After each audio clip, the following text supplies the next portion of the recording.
عام طور پہ لوگ کہتے ہیں اللہ کے ہاں دیر ہے اندھیر نہیں ہے، یہ جملہ کیسا ہے؟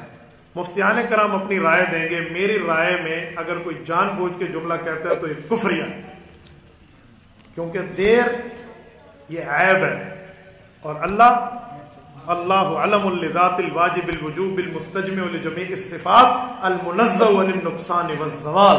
اللہ ہر عیب سے پاک ہے. اللہ کی ذات تو بہت بڑی ہے. خلقت مبرأ من کل عیب، اللہ نے میرے پاک پیغمبر کو بھی ہر عیب سے بری پیدا کیا. تو اب اللہ کے لیے اس طرح کی بات نہیں. ہاں کوئی نواقفی میں کہتا ہے تو اسے کہیں گے تھوڑا گزارا کر بھائی، کچھ سمجھ کے بات کر لیں.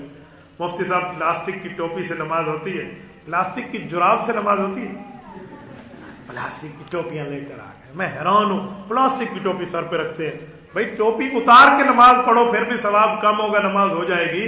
تو پلاسٹک کی ٹوپی سے نماز نہ ہونے کی بات نہیں ہے، لیکن حیا اور ادب اور آداب کی بات ہے کہ اللہ کے دربار میں آئے ہو اپنے پہننے کے لیے ہزاروں روپے کے سوٹ اور بہترین قسم کی جوتی، اور سر پہ 6 روپے دی سے پلاسٹک کی ٹوپی. سبحان اللہ.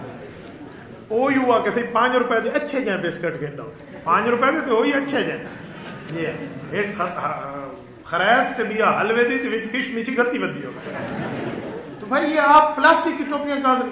کم از کم سر پہ اتنا خرچہ کرو جتنا پاؤں پہ کرتے ہو، اس سے تھوڑا زیادہ کرو. آپ میری جوتی کی قیمت بھی لگائیں اور میری پگڑی پاج کی قیمت آپ دیکھ لیں، 1 گز کتنے کا ہے. سر کی عزت سر کی ہوتی ہے بھائی، پاؤں سے زیادہ سر پہ خرچ کرنا سیکھو. سیر تے تو سب مولوی کو پنی ہوئی 6 روپے دی پلاسٹک کی ٹوپی پا کھڑو وہ تے نماز دا حساب کرو جا تے اپنے عقل دی قیمت دا حساب ہی کرو. پیر پاؤں کی جراب کی قیمت اس سے زیادہ ہے. یہ جو ٹوپیاں آپ سر پہ رکھ کے نماز پڑھنے کے لیے رکھتے ہیں، ان ٹوپیوں کو کہیں ملے نا اس کی قیمت لگائیں کتنے بھائی، اتنے کی ہوگی، اتنے پیسے مسجد کے چندے کے باکس میں اور یہ ٹوپیاں اٹھا کے تنور میں. آسان حل ہے. اللہ اللہ خیر. جو شخص اپنی زوجہ کو طلاق دینے کے باوجود گھر میں رکھے، اس کے بارے میں کیا حکم ہے شریعت کا؟ اس کے